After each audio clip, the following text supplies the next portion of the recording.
Good evening, everybody. I hope you're having a great Friday. Hope you have a great weekend. I'm here for my video 6 submission. So let's get to it. First question: should uniformed officers be assigned to schools? Um, so I was ambivalent, kind of undecided. Um, so according to the article, students' perceptions of SOR's performance. On one hand, SORs effectively reduce problem behavior through deterrence, and they argued that the increase in school crime is caused by an increase in the detection of misbehavior. Um, However, on the other hand, the same article states SOR's presence and behaviors lead to more misbehavior, more student misbehavior. It also create student resentment and mistrust, and their presence also disproportionately harm students of color and students with disabilities.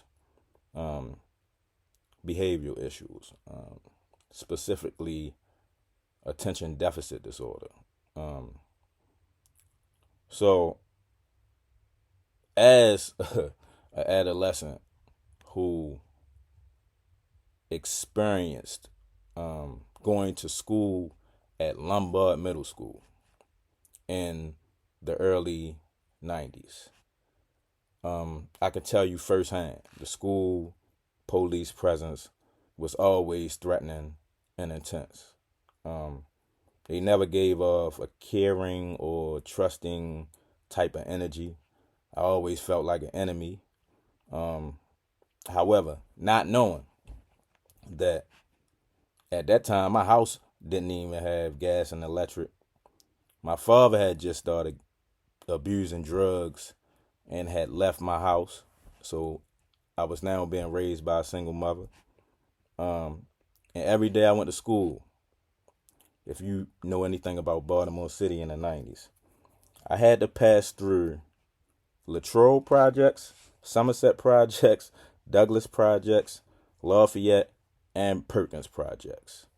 I mean, all of those projects were deemed dangerous. But, that was never factored in when the school police would interact with me. They didn't know what I was going through and pretty much didn't care. And I think that it's the same today.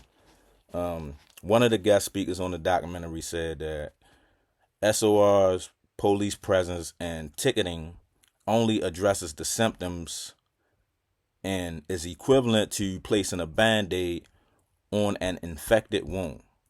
And another guest speaker was saying that they don't want to be chasing ambulances or just chasing a problem. I felt like them two statements relate. Um,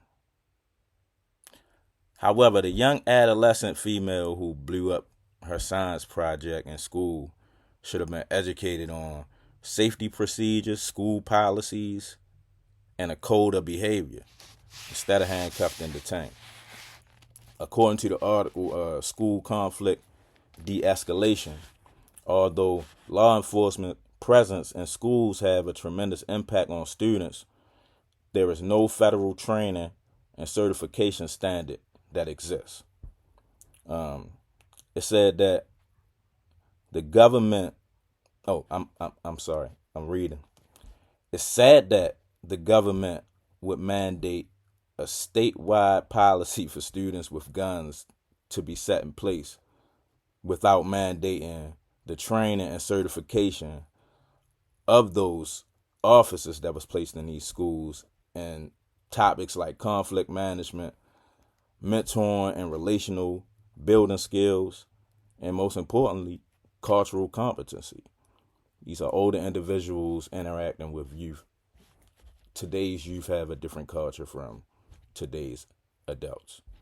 So I would think that cultural competency would be a very effective skill to help them build relationships with the students and with school administrators, because in one of those articles, it also stated that one of the biggest issues with those programs is the miscommunication between school administrators and SROs.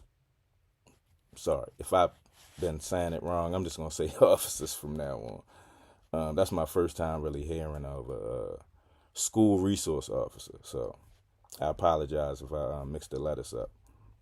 Lastly, according to the article, overcoming barriers, it said that no specific duties are set in place for school resource officers across school districts, which to me sounds like there is no code of ethics set in place either.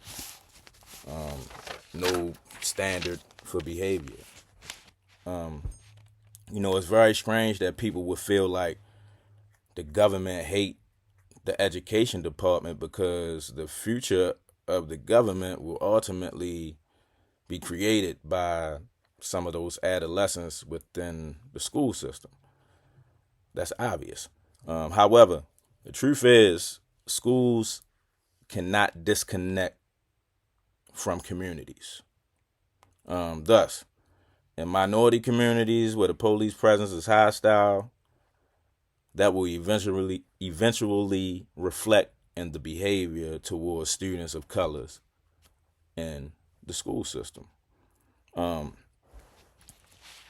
Also, the article Viewpoint states that a U.S. senator introduced a bill called Counseling, Not Criminalization, and suggested we restrict those school resource officers to those without power to arrest. I think that's a good idea. But I would add, which goes into the next question, what would I recommend to the school resource officers policy, that they get trained or certified in topics like conflict resolution, cultural competency, mentoring, and relational building skills. Establish a behavior code or code of ethics across all school districts and specify their duties within these schools, their school presence. Specify their duties across all school districts. Start implementing programs to teach students like social and emotional intelligence and learning, positive behavioral interventions, and mentoring programs where they try to build relationships with respected community members and include them in on their efforts to decrease juvenile delinquency or crime in the school system. I will also add that this is from a personal point of view. So I wrote an article in the Baltimore Sun a while ago, and I was talking about formerly incarcerated individuals being allowed in federal places.